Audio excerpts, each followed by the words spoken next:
Bien, ante todo, buen día para los estudiantes de la institución educativa Jesús Nazareno de Andahuaylas.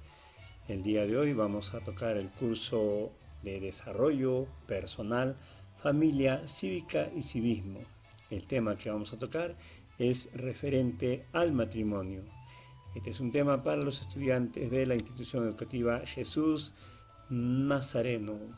Bien, el matrimonio viene a ser prácticamente la unión voluntariamente concertada entre un varón y una mujer. Pero como dice, libre de todo impedimento, ¿no? Libre de todo impedimento para hacer una vida en común. Y existen pues dos tipos de matrimonio, un matrimonio civil y el otro que es el matrimonio religioso. En sí, el matrimonio civil pues es un contrato social, mientras que el matrimonio religioso es un acto de fe que tienen las personas y hacen su vida en común. Y para ello existe la llamada teoría de esponsales. ¿Qué es la teoría de esponsales? Es la persona recíproca de matrimonio que no genera obligación legal de celebrarlo, si la promesa del matrimonio se formaliza indubitablemente entre personas legalmente aptas para casarse y se deja de cumplir por culpa exclusiva de uno de los promitentes, ocasionado con ello daños y perjuicios al otro o a terceros a que él estará obligado a indemnizarlos. ¿Qué quiere decir ello? Por ejemplo, ustedes saben que para llegar a la etapa del matrimonio tenemos varias etapas. Una de ellas, por ejemplo, es el matrimonio, o sea, el enamoramiento, mejor dicho. Comenzamos por esa etapa, el enamoramiento. Cuando las personas ya se conocen y quieren contraer matrimonio, va a llegar la otra etapa que se llama la etapa de el noviazgo. Y el varón va a tener que ir con sus padres y pedir la mano de la novia para de esa manera contraer las nupcias, que es el matrimonio. Y ahí llegan a un acuerdo verbal dónde y cuándo se va a llevar a cabo el matrimonio. Pero es un matrimonio, es un compromiso verbal nada más, en la cual cualquiera de los dos, a lo mejor en el trayecto hacia la fecha del matrimonio, puede desistir. Y a lo mejor ya no desean prácticamente seguir pues no con el matrimonio. Y eso puede perjudicar a uno o a otra persona, porque inclusive pueden comprar productos o bienes en los cuales el que ha fallado logra perder ello. ¿Y cuándo se puede presentar esto y a dónde? ¿No? Se presenta ante el Ministerio Público. Y la acción dice que debe interponerse dentro del plazo de un año a partir de la ruptura de la promesa. Dentro del mismo plazo, cada uno de los prometidos puede revocar las donaciones que haya hecho a favor de la otra persona, por razón del llamado matrimonio proyectado. Entonces, esa es la famosa teoría de esponsales. Y también tenemos otras teorías, no quiere decir que todos pueden casarse. Hay teorías en las cuales existen impedimentos. Quiere decir impedimentos que hay teorías en las cuales una persona no puede contraer matrimonio. Por ejemplo, hay teoría de impedimentos absolutos. Dice, no pueden contraer matrimonio. ¿Quiénes no pueden contraer matrimonio? Por ejemplo, los impúberes, quiere decir los menores de edad. ¿Ya? Un menor de 17, 16 años, 15 años, 14 años no puede contraer matrimonio. ¿Ya? No puede contraer matrimonio. Pero se puede pedir una dispensa judicial por motivos graves, siempre y cuando el varón o sea mujer, hayan cumplido 16 años. Si el juez otorga la dispensa judicial, entonces sí pueden contraer matrimonio. En caso contrario, no lo pueden hacer. ¿Ya? Entonces los impúberes no pueden contraer matrimonio. Los que adolecen de enfermedades crónicas, contagiosas, transmisibles, por herencia o de vicio, que constituyen el peligro para la prole, o sea, para los nuevos seres que van a venir a este mundo.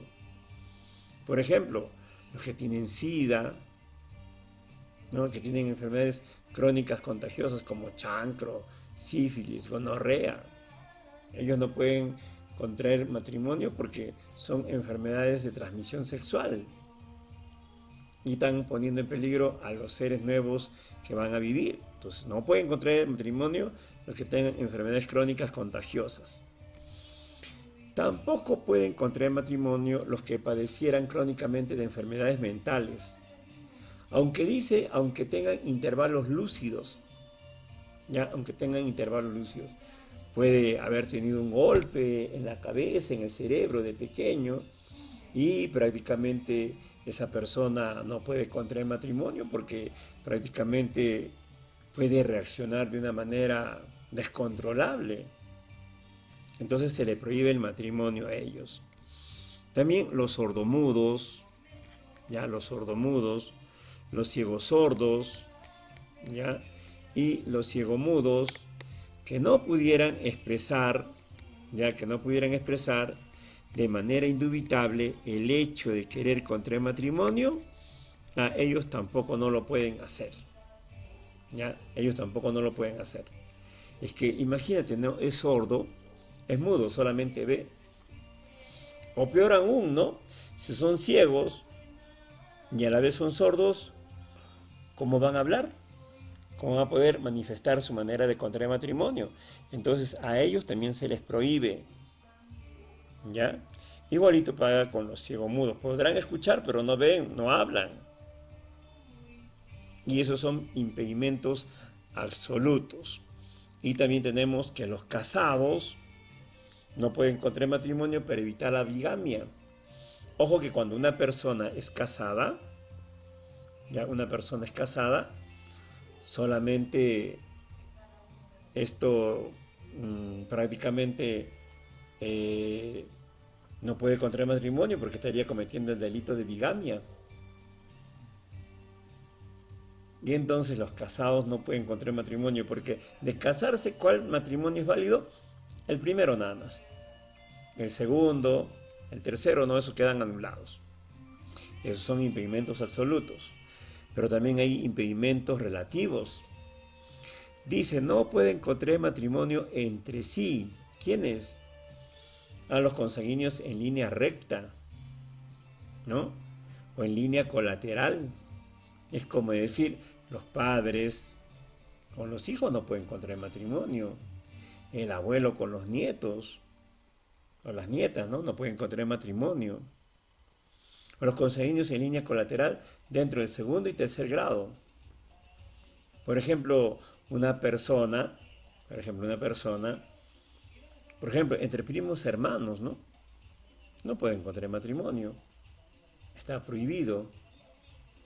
¿Ya? Y tratándose del tercer grado entre tía y sobrina, puede contraer matrimonio siempre y cuando también haya una dispensa o en la cual existan motivos graves, pueden contraer matrimonio, ¿no?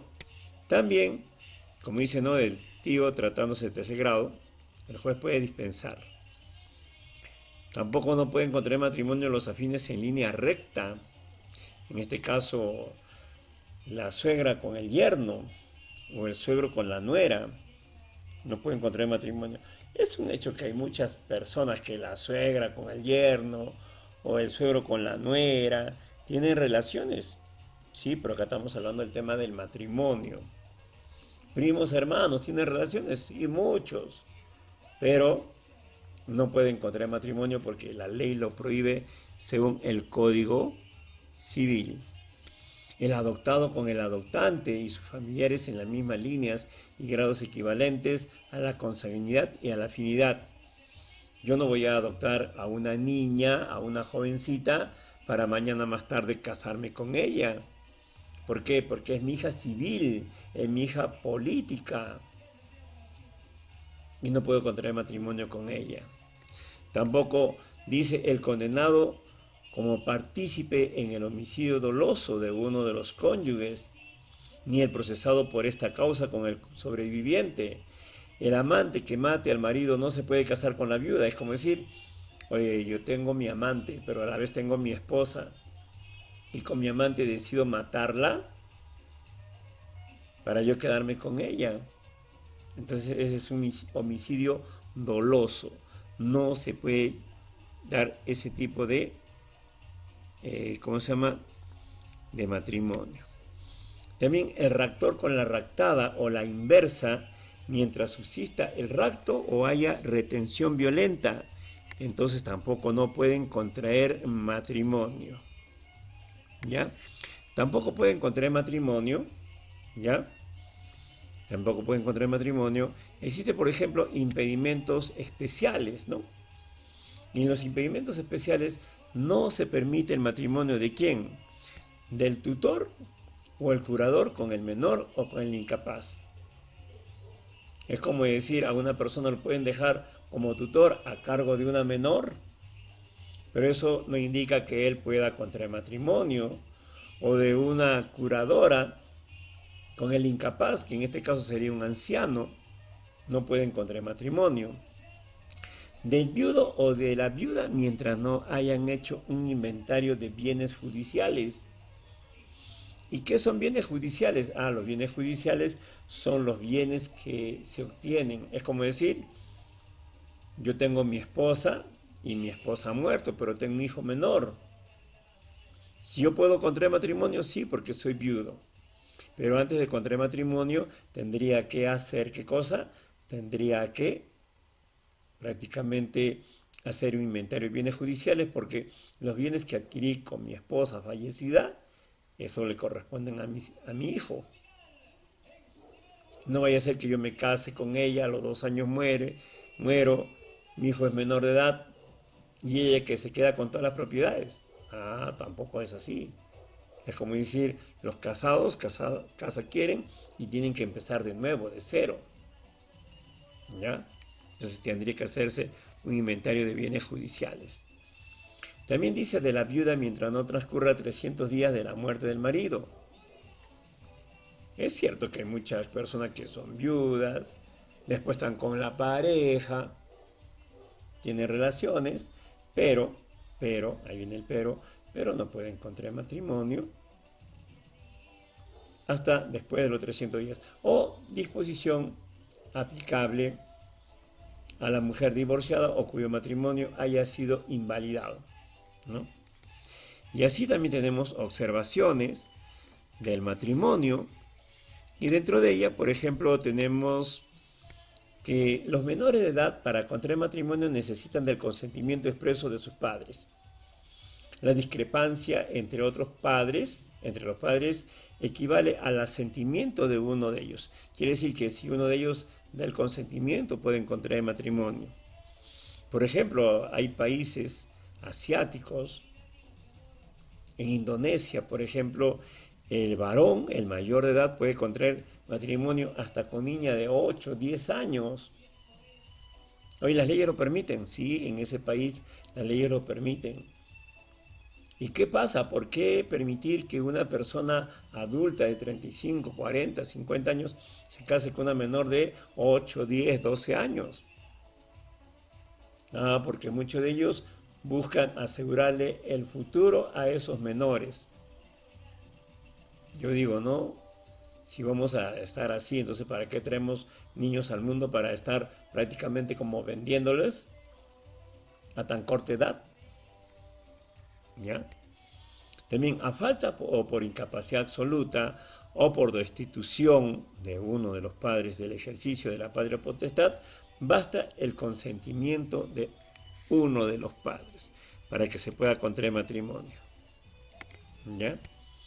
Dice, cuando son expósitos o menores abandonados, le corresponde al juez otorgar al menor de edad, de otorgar el derecho a poder contraer matrimonio o negar el permiso para ello. ¿Ya? Y para quienes pretendan contraer matrimonio civil, pueden declarar oralmente o por escrito al alcalde provincial o distrital del domicilio de cualquiera de ellos. Y existe una serie de requisitos.